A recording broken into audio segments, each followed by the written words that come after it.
세계 최대 경제대국을 자부하는 중국인들이 한국 여권 앞에서 당혹감을 감추지 못했다고 합니다. 도대체 무슨 일이 있었길래 이런 반전이 일어난 걸까요?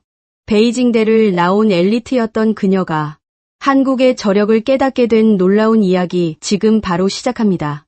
안녕하세요. 저는 방콕 수완나풍 국제공항에서 입국 심사관으로 일하고 있는 29살 파일인 통차이입니다. 제가 이렇게 사연을 보내게 된 것은 제 과거의 잘못된 편견과 오만함을 고백하고 싶어서입니다. 지금 생각해보면 너무나 부끄러운 일이지만 누군가에게는 교훈이 될 수 있을 것 같아 용기를 내어 펜을 들었습니다. 저는 소위 말하는 태국의 상류층 가정에서 자랐어요. 부모님은 방콕에서 큰 규모의 중국 수입품 도매상을 운영하고 계시죠. 오빠는 화웨이 태국지사에서 고위직으로 일하고 있고요. 어릴 때부터 저희 집은 중국이라는 존재가 특별했답니다. 저희 집 거실에는 항상 중국 키티 뉴스가 나왔고 식탁에는 중국 음식이 올라왔어요. 마치 우리가 태국이 아닌 중국에 사는 것 같았죠. 파일인. 내가 보는 이 물건들, 이 브랜드들 모두 중국이 만든 거야. 앞으로 세계는 중국의 것이 될 거란다. 미국도 일본도 모두 중국 앞에서는 무릎을 꿇을 수밖에 없어. 아버지는 늘 이렇게 말씀하시면서 중국어를 배우라고 하셨죠. 덕분에 저는 어린 시절부터 중국어 공부에 매진했고 결국 베이징 대학교 국제관계학과에 장학생으로 입학하게 되었습니다. 그때 아버지의 자랑스러워하시던 표정을 아직도 잊을 수 없어요. 베이징에서의 4년은 제 자부심을 더욱 키웠어요. 세계 각국에서 온 유학생들과 어울리면서 중국의 힘을 직접 체감했거든요. 특히 시진핑 주석의 1대1로 정책이 한창이던 시기라 중국의 영향력은 정말 대단해 보였답니다. 매일 밤 친구들과 모여 중국의 미래를 이야기하면서 우리는 중국의 시대가 온다고 확신했어요. 그런 배경을 가진 제가 태국으로 돌아와 선택한 직업이 입국심사관이었어요. 사실 처음엔 부모님이 반대하셨습니다. 공무원보다는 중국 기업에서 일하는 게 낫지 않겠냐고 하셨죠. 하지만 저는 고집을 부렸어요. 제가 입국심사관이 되면 중국 분들이 태국에 들어올 때 도움을 줄 수 있잖아요. 그게 더 의미 있지 않을까요? 게다가 태국과 중국의 관계를 더 돈독하게 만드는데 기여할 수 있을 것 같아요. 지금 생각하면 정말 부끄러운 마음가짐이었습니다. 입국심사관은 공정해야 하는데 저는 처음부터 편향된 마음을 가지고 있었으니까요. 심지어 교육과정에서 배운 공정성과 중립성이라는 가치도 제 머릿속에서는 중국을 위한 봉사로 왜곡되어 있었죠. 실제로 저는 업무 중에 중국 여권을 들고 오시는 분들에게 특별한 배려를 했어요. 다른 심사관들이 꼼꼼히 확인하는 서류들도 대충 넘기고 영어로 말씀하시는 것을 알면서도 일부러 중국어로 응대하면서 친근감을 표시했죠. 심지어 중국 여행객들이 많이 오는 시간대에는 제가 자원해서 근무를 섰답니다. 반면에 다른 나라분들에게는 굉장히 까다롭게 굴었어요. 특히 한국분들이 오시면 더 그랬던 것 같네요. 이유가 있었어요. 한국 사람들이 가진 자부심이 저는 너무 거슬렸거든요. 저희는 삼성이 한국은 세계에서 이런 이야기들을 들을 때마다 속으로 비웃었답니다. 제 기준에서 한국은 그저 중국의 그늘 아래 있는 작은 나라일 뿐이었으니까요. 한국이 잘 사는 것도 중국이 있어서 그런 거 아닌가 하는 생각을 했었죠. 매주 일요일 저희 가족은 다 같이 모여 식사를 하는 전통이 있어요. 그때마다 저는 입국 심사관으로서 보는 중국의 위대함을 자랑하곤 했죠. 아빠 요즘 중국 관광객들 정말 대단해요. 명품 가방을 한 아름씩 들고 다니시는데 유럽 관광객들은 비교도 안 돼요. 역시 세계 경제는 중국이 좌우하는 것 같아요. 심지어 일본 관광객들도 예전만큼 많이 안 와요. 중국이 일본을 앞지른 거죠. 오빠는 화웨이의 실적 자료를 들고 와서 설명했고 어머니는 중국 도매상들과의 새로운 계약 소식을 전했죠. 우리 가족에게 있어 중국은 그저 숭배의 대상이었답니다. 주말마다 이어지는 우리 가족의 중국 찬양 모임은 마치 광신도들의 집회 같았어요. 동료들 사이에서도 저는 친중파로 유명했습니다. 다른 심사관들이 중국 여행객들의 까다로운 행동을 지적할 때면 저는 항상 중국을 옹호했어요. 그만큼 큰 나라니까 그럴 수 있죠. 우리가 이해해야 해요. 이런 식으로요. 지금 생각하면 참 한심한 변명이었네요. 하지만 제 오만함은 곧 현실의 벽에 부딪히게 됩니다. 그것도 제가 가장 무시하던 한국이라는 나라를 통해서요.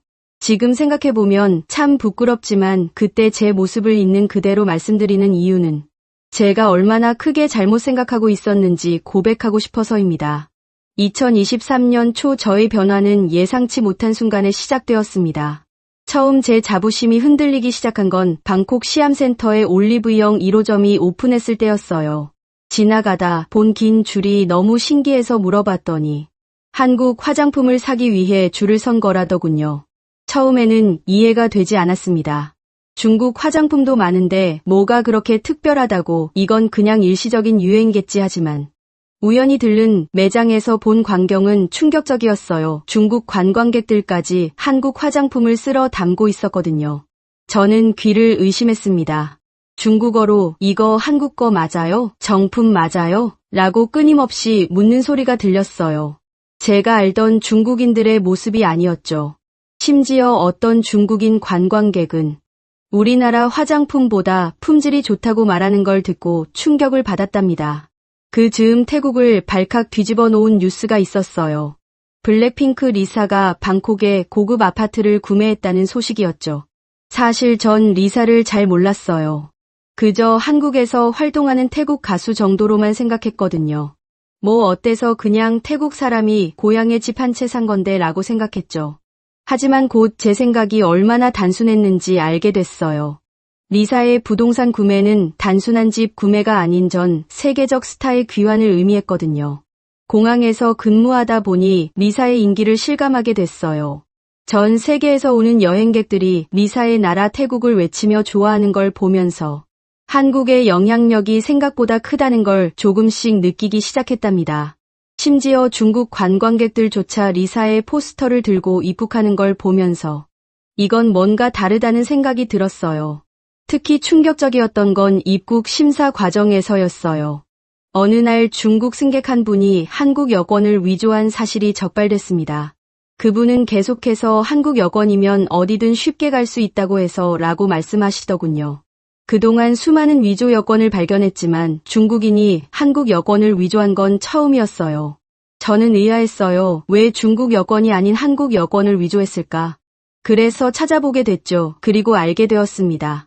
한국 여권이 세계 3위의 파워 여권이라는 사실을요. 무려 191개국을 무비자로 방문할 수 있다니. 중국 여권의 80여 개국과는 비교도 안 되는 숫자였어요. 심지어 미국이나 일본보다도 높은 순위라는 사실에 저는 큰 충격을 받았습니다. 이런 일들이 쌓이면서 저는 점점 더 혼란스러워졌습니다. 공항 면세점에서도 변화가 느껴졌어요. 예전에는 중국 고객들이 유럽 명품을 주로 구매했다면 이제는 한국 화장품 매장에 더 긴 줄이 섰거든요. 심지어 중국 단체 관광객들의 필수 코스가 한국 화장품 매장이 되어 있었죠. 언니 이거 한국 거예요? 우리 가게는 중국 화장품만 팔아서. 어느 날 저희 어머니의 도매상에서 일하는 직원이 제게 물어보더라고요. 저도 모르게 짜증이 났어요. 하지만 그 짜증이 제 자존심이 상했기 때문이라는 걸 깨달았죠. 평소 중국 제품만 고집하던 직원들까지 한국 제품에 관심을 보이는 게 못마땅했던 거예요. 더 충격적인 건 우리 가족 모임에서 일어난 일이었어요. 항상 중국 제품만 고집하던 저희 사촌 언니가 한국 화장품을 들고 온 거예요. 야 이거 진짜 좋더라. 중국 거랑 급이 다르다니까. 우리 엄마도 이제 한국 화장품만 쓰셔. 솔직히 말해서 중국 화장품은 품질이 좀 불안정하잖아. 전 순간 할 말을 잃었어요. 심지어 오빠의 와이프까지 중국 화웨이폰 말고 삼성폰 살까봐. 요새 카메라 성능이 대박이래라고 말하는 걸 듣고는 정말 세상이 달라졌다는 걸 실감했답니다. 입국 심사관으로 일하면서 보는 풍경도 달라졌어요. 한국 여권을 가진 분들은 당당하고 자신감 넘치는 태도로 심사대에 서시는 반면 다른 나라 분들은 왠지 모르게 긴장한 모습이었죠. 특히 제가 그토록 믿었던 중국 여행객들조차 한국 브랜드의 쇼핑백을 들고 다니는 모습을 보면서 제 편견이 얼마나 잘못됐는지 깨닫게 됐어요. 제가 한국에 대한 편견을 버리고 있을 때쯤 우리 가족에게 큰 시련이 찾아왔습니다. 중국의 제로 코로나 정책이 시작된 거예요. 처음에는 일시적인 거라 생각했죠. 곧 괜찮아질 거야 라며. 서로를 안심시켰지만 상황은 점점 심각해졌어요. 파일인 이번 달 매출이 80% 이상 줄었어. 이러다가 직원들 월급도 못 줄 것 같다. 아버지의 한숨 소리가 무거웠습니다. 20년 넘게 운영해오던 중국 수입품 도매상이 휘청거리기 시작한 거죠. 중국에서 물건이 들어오지 않으니 재고는 바닥나고 기존 거래처들은 하나 둘씩 문을 닫았어요. 어머니는 매일 밤 중국 현지 파트너들과 통화하시느라 잠도 못 주무셨어요. 상황이 나아질 때까지만 기다려보자는 말만 되풀이할 뿐이었죠. 하지만 상황은 나아지지 않았습니다. 오히려 날이 갈수록 더 안 좋은 소식만 들려왔어요. 50명이 넘는 직원들의 생계가 걸린 문제였어요. 대부분이 10년 이상 함께 일한 가족 같은 분들이었죠. 어떤 분들은 자녀 학기 때문에 또 어떤 분들은 대출금 상환 때문에 밤잠을 설치셨다고 해요. 들의 불안한 눈빛을 볼 때마다 가슴이 아팠습니다. 더 큰 충격은 오빠에게 왔어요. 화웨이가 미국의 제재로 글로벌 시장에서 급격히 위축되면서 태국 지사도 구조조정 소식이 들려오기 시작했거든요. 오빠가 그토록 자랑스러워하던 회사가 이렇게 흔들리는 걸 보는 게 너무 안타까웠어요. 사실 나 이직 준비 중이야. 삼성전자에 어느 날 오빠가 조심스럽게 고백했어요. 화웨이에서 고위직이었던 오빠가 이직을 고민한다는 건 상황이 정말 심각하다는 뜻이었죠. 게다가 하필 삼성전자라니 저희 가족에게 삼성은 항상 경쟁자였어요. 화웨이가 반드시 이길 거라고 믿었던 상대였죠. 미쳤어? 너 중국 기업 배신하고 한국 기업으로 간다고? 삼성은 태국에 대규모 투자하면서 일자리를 늘리고 있잖아. 최근 들어 한국 기업들의 태국 투자가 급증하고 있다는 뉴스를 심심치 않게 접했거든요. 수천 명의 새로운 일자리가 생길 거라는 전망도 있었어요. 중국 제품만 고집하다가는 장사를 접어야 할지도 모른다고 했죠. 손님들이 다 그쪽을 찾으시네요. 중국 제품은 이제 안 팔려요. 20년 단골에 이런 말을 들으며 아버지의 어깨가 처져갔어요. 한국 제품 수입도 알아보고 더 늦기 전에 그 말에 저는 벌떡 일어났어요. 안 돼요. 우리가 어떻게 지금까지 중국과 쌓아온 관계는 어떡하고요? 잠깐의 어려움 때문에 우리의 정체성을 버릴 순 없어요. 이게 잠깐의 어려움이 아니라는 거요. 이건 시대의 변화였고 우리가 피할 수 없는 현실이었죠. 한국행 비행기는 늘 만석이었고 귀국편에는 한국 제품을 잔뜩 뜬 승객들로 가득했죠. 반면 중국행 비행기는 점점 줄어들었어요. 때로는 절반도 채우지 못한 채 이륙하는 걸 보면서 가슴이 아팠습니다. 어느 날은 중국 관광객이 한국 화장품을 대량 구매하는 걸 보면서 참을 수 없는 모멸감이 들었어요. 예전에는 중국 제품을 사기 위해 전 세계 사람들이 줄을 섰는데 이제는 정반대의 상황이 된 거죠. 파일인 너무 완고하게 생각하지 마. 시대가 변하는 걸 우리가 어떡하니. 우리도 변해야 살아남을 수 있어. 아버지의 이 말씀이 제 마음을 흔들어 놓았어요. 평생 중국을 신봉하던 아버지도 현실을 인정하는데 제가 이렇게 완고한 건 어쩌면 두려움 때문이었을지도 모르겠어요. 제가 믿어온 모든 것이 무너지는 것 같았거든요. 그래도 저는 여전히 반발했어요. 하지만 그때는 몰랐죠. 제 고집이 우리 가족을 더 큰 위기로 몰아갈 수 있다는 걸요. 그러던 어느 날 우리 공항에 폭탄이 떨어졌어요. 한국 정부가 태국인 불법 체류자 13만 명을 단 3일 만에 강제 출국시킨다는 소식이었죠. 처음에는 믿기지 않았어요. 말도 안 돼요. 어떻게 3일 만에 13만 명을. 이건 불가능한 일이에요. 하지만 그건 현실이 되었습니다. 첫날부터 수완 나품 공항은 아수라장이 됐어요. 강제 출국된 사람들로 입국장이 마비될 정도였죠. 입국 심사관으로서 저는 그 혼돈의 한가운데 있었습니다. 평소 하루 입국자의 3배가 넘는 인원이 한꺼번에 들어오니 시스템이 감당할 수 없을 지경이었어요. 이럴 순 없어요. 저희 짐도 못 챙겼다고요. 집 계약금도 못 받았는데 어떡하라는 거예요? 애들 학교는 어쩌고 제 가게는요? 직원들 월급은 어떡하죠? 매일 밤낮으로 들려오는 울분 섞인 하소연을 들으며 저는 복잡한 감정에 휩싸였어요. 한편으로는 그들의 사연이 안타까웠지만 다른 한편으로는 법을 어긴 것에 대한 책임을 져야 한다고 생각했거든요. 불법 체류라는 걸 알면서도 위험을 감수한 그들의 선택이었으니까요. 특히 충격적이었던 건 제가 아는 집 가정부 팥비의 모습을 입국장에서 마주친 순간이었어요. 팥비는 제가 어렸을 때부터 저희 집에서 일하신 분이에요. 저를 자신의 딸처럼 돌봐주셨죠. 파일인 나 알지? 팥비는 울면서 제게 달려왔어요. 10년 넘게 저희 집에서 일하다가 2년 전 한국에 간다며 떠났던 분이었죠. 그동안 한국에서 불법 체류자로 살았다는 걸 그제야 알게 됐어요. 그동안 저희 가족은 팥비가 한국에서 합법적으로 일하고 있다고 믿었던 거예요. 한국에서 식당 일하면서 번 돈으로 아들 대학 등록금도 내고 집도 좀 고쳤어. 이제 조금만 더 있으면 됐는데 내년이면 아들이 졸업하는데. 그 말을 듣는 순간 제 마음속 어딘가가 무너져 내렸어요. 팥비는 제게 언니 같은 분이었는데 그분이 불법 체류자였다니 게다가 그분만이 아니었어요. 강제 출국자 명단을 확인하면서 저는 더 큰 충격에 빠졌습니다. 입국 심사를 하면서 알게 된 사실들은 더 충격적이었습니다. 의사, 교사, 회사원 등 전문직에 종사하던 분들도 있었고 심지어 태국 고위 공무원의 자녀도 있었어요. 방콕의 유명 대학을 나온 엘리트들도 많았죠. 모두가 더 나은 삶을 위해 불법이란 걸 알면서도 한국행을 선택했던 거예요.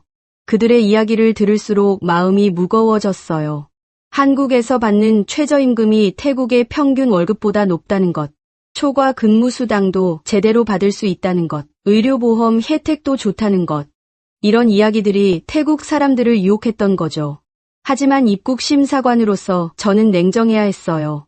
매일 수십 건의 위조 여권과 서류를 적발하면서 이런 불법행위가 얼마나 심각한 문제인지 잘 알고 있었거든요. 법 질서가 무너지면 국가의 근간이 흔들린다는 것도요. 한국이 너무한 거 아니에요? 저렇게 무자비하게 동료 심사관이 한 말에 저는 이렇게 대답했어요. 불법은 불법이에요. 우리라도 똑같이 했을 거예요. 어쩌면 더 강하게 대처했을지도 모르죠. 문제는 왜 이렇게 많은 태국인들이 불법 체류를 선택했는지 생각해봐야 해요. 그 순간 제가 한 말에 스스로도 놀랐어요. 전에는 무조건 한국을 비난했을 텐데 이제는 그들의 입장을 이해하고 있었거든요. 법치주의 국가로서 당연히 해야 할 일을 한 것뿐이었죠. 특히 인상 깊었던 건 한국 정부의 체계적인 시스템이었어요. 13만 명이나 되는 사람들을 3일 만에 출국시킬 수 있다는 건 그만큼 완벽한 시스템이 있다는 뜻이었죠. 반면 우리는 불법 체류자 문제를 제대로 파악조차 못하고 있었어요. 파일인 너도 봤지? 한국은 확실하더라 말만 하는 게 아니라 실제로 행동으로 옮기잖아. 우리나라였으면 3년이 걸려도 못했을 일을 3일 만에 해치웠어. 아버지의 이 말씀이 가슴에 와닿았어요. 그동안 우리는 한국을 얕봤지만 실제로 한국은 말과 행동이 일치하는 나라였던 거죠. 이런 면에서 우리가 배워야 할 점이 많다는 생각이 들었습니다. 강제 출국된 사람들을 보면서 마음이 아프기도 했지만 한편으로는 한국의 단호함이 부러웠어요. 원칙을 지키면서도 효율적으로 일을 처리하는 모습이 인상적이었거든요. 그러던 중 또 하나의 소식이 들려왔어요. 한국에서 추방된 불법 체류자들 중 상당수가 중국을 통해 한국으로 재입국을 시도하고 있다는 거였죠. 그리고 그 과정에서 우리가 전혀 예상하지 못한 사실이 드러나게 되었습니다. 대규모 강제 출국 사태 이후 우리 입국 심사국은 비상이 걸렸어요. 재입국을 시도하는 사례가 늘어날 것을 대비해 각국의 비자 정책을 철저히 분석하라는 지시가 내려왔죠. 저는 그 프로젝트의 책임자가 되었습니다. 파일인 자네가 중국어도 잘하고 국제관계도 전공했으니 적임자일 것 같아. 특히 중국과 한국의 비교 분석이 필요한데 자네라면 객관적으로 할 수 있을 거야. 상사의 말씀에 자부심을 느꼈지만 곧 그 자부심은 충격으로 바뀌었어요. 각국의 비자 정책 데이터를 분석하면서 알게 된 사실들이 저의 모든 편견을 무너뜨렸거든요. 이게 말이 돼요? 한국 여권이 세계 3위라고요? 이 데이터 맞나요? 네, 맞습니다. 켈리 여권지수로 봐도 더 패스포트 인덱스로 봐도 같은 결과예요. 동료들도 제 말에 놀랐어요. 무비자 입국이 가능한 국가가 무려 191개국. 이건 미국보다도 영국보다도 높은 순이었어요. 제가 그토록 믿었던 중국은 80개국 정도에 불과했죠. 이건 단순한 숫자가 아니에요. 제가 회의에서 발표했죠. 국제사회가 그 나라를 얼마나 신뢰하는지 보여주는 지표예요. 한국인들의 자부심이 결코 과한 게 아니었네요. 오히려 그들의 자부심은 충분한 근거가 있는 거였어요. 한국은 이제 더 이상 우리가 아는 그 한국이 아닌가 봐요. 우리가 멈춰있는 동안 한국은 계속 앞으로 달려갔던 거죠. 제 말에 동료들도 고개를 끄덕였습니다. 특히 인상적이었던 건 한국의 소프트 파워였어요. BTS, 블랙핑크 같은 K-팝은 물론이고 넷플릭스에서 차트 1위를 휩쓰는 한국 드라마들, 오스카를 수상한 영화들, 심지어 한국어를 배우는 외국인의 수가 중국어 학습자 수를 추월했다는 소식도 있었죠. 중국은 14억 인구에 수천 년의 역사를 가진 나라잖아요. 근데 5천만 인구의 한국이 문화적으로 이렇게 큰 영향력을 가지게 될 줄은 몰랐어요. 한 동료의 말에 모두가 공감했어요. 근데 파이린 너 알아? 우리나라 올리브영도 사실은 알아요. 한국 기업이죠. 전 줄곧 태국 기업인 줄 알았는데. 이런 대화를 나누면서 우리는 우리가 얼마나 한국의 영향력 아래에서 살고 있는지 새삼 깨달았어요. 매일 사용하는 제품들, 즐겨보는 콘텐츠들, 심지어 우리의 라이프 스타일까지 어느새 한국은 우리 일상 깊숙이 들어와 있었던 거죠. 이제 이해가 돼요. 왜 그렇게 많은 태국인들이 한국으로 가려고 했는지. 단순히 돈 때문만은 아니었던 거죠. 누군가의 이 말에 모두가 공감했어요. 한국은 단순히 돈을 벌기 위한 국가가 아니었어요. 더 나은 삶, 더 발전된 문화를 경험하고 싶어하는 우리의 열망이 담긴 곳이었던 거죠. 그날 밤 퇴근길에 한 동료가 물었어요. 파이링, 너 아직도 중국이 최고라고 생각해? 저는 잠시 침묵했다가 대답했습니다. 이제는 더 이상 그렇게 단순하게 생각하지 않아요. 세상은 우리가 생각했던 것보다 훨씬 더 복잡하고 한국은 우리가 알았던 것보다 훨씬 더 대단한 나라였어요. 그리고 그때 저는 결심했어요. 이제는 제 편견을 내려놓고 현실을 있는 그대로 보기로요. 하지만 그 결심은 곧 저희 가족에게 큰 도전이 되었습니다. 일요일 가족 모임, 이제는 더 이상 중국을 찬양하는 자리가 아니었어요. 식탁에 늘 놓여있던 중국 백주 대신 소주가 놓여있는 것을 보고 시대가 변했음을 실감했죠. 아버지께서 무거운 표정으로 입을 여셨어요. 우리 가게 앞으로 어떻게 해야 할지 너희 생각을 듣고 싶구나. 더 이상 미룰 수 없는 것 같아 침묵이 흘렀어요. 20년 넘게 중국 제품만을 고집해온 우리 가게는 이제 폐업 직전이었습니다. 제로 코로나로 물건이 안 들어오는 것도 문제였지만 더 큰 문제는 수요가 급감한 거였어요. 창고에는 팔리지 않는 중국 제품들만 가득했죠. 아빠, 제가 삼성전자 면접을 봤어요. 오빠의 갑작스러운 고백에 모두가 놀랐어요. 특히 저는 충격이었죠. 화웨이의 고위직이었던 오빠가 그것도 삼성전자라니. 예전에 오빠였다면 상상도 할 수 없는 일이었어요. 합격했어요. 다음 주부터 출근하면 돼요. 연봉도 화웨이보다 더 좋고 무엇보다 미래가 있어요. 화웨이는 이제 글로벌 시장에서 계속 밀려날 거예요. 어머니는 기쁨의 눈물을 흘리셨어요. 그동안 오빠가 화웨이에서 얼마나 힘들어했는지 알고 계셨나 봐요. 급여가 밀리고 거래처들이 하나둘 끊기고 동료들이 떠나가는 걸 보면서 얼마나 고민했을지. 오빠, 어떻게 우리가 그동안 중국을 얼마나, 이건 우리 가족의 정체성을 버리는 거나 다름없잖아요. 말이 끝나기도 전에 아버지께서 차분히 말씀하셨어요. 파이린, 이제 그만하자. 냉정하게 현실을 봐야 할 때야. 아빠도 결심했어.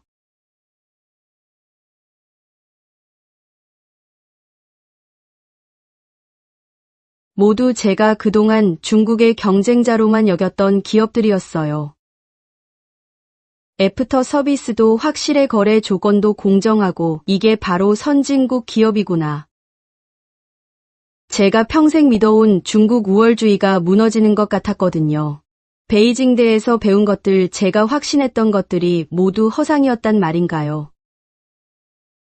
파이린, 넌 입국 심사관이잖아. 매일 그렇게 많은 사람들을 보면서 한국행 비행기는 늘 만석 귀국편에는 한국 제품을 가득 안고 오는 사람들 심지어 중국인들조차도요. 얼마 전에는 중국 국적의 승객이 한국 화장품을 200개나 가지고 오다가 적발됐을 정도예요. 내일부터 가게 인테리어 공사 시작할 거야. 한국 제품 전문 매장으로 바꾸기로 했어. 이미 계약도 다 했단다. 아버지의 단호한 어조에 더 이상 반박할 수 없었어요. 그리고 그때 어머니께서 조용히 말씀하셨죠. 파일인 우리가 중국을 좋아했던 건 중국이 강해서가 아니었을까? 근데 지금 정말 강한 건 한국인 것 같아. 강한 줄 알았던 건 실은 크기였던 거고. 그 말씀이 제 마음을 흔들어 놓았어요. 우리는 정말 강해서 중국을 동경했던 걸까요? 아니면 그저 강해 보여서였을까요? 억지로 만들어낸 자부심과 진정한 자부심은 달랐던 거죠. 다음 날 저는 평소보다 일찍 공항에 나갔어요. 여전히 입국장은 한국에서 온 승객들로 붐볐죠.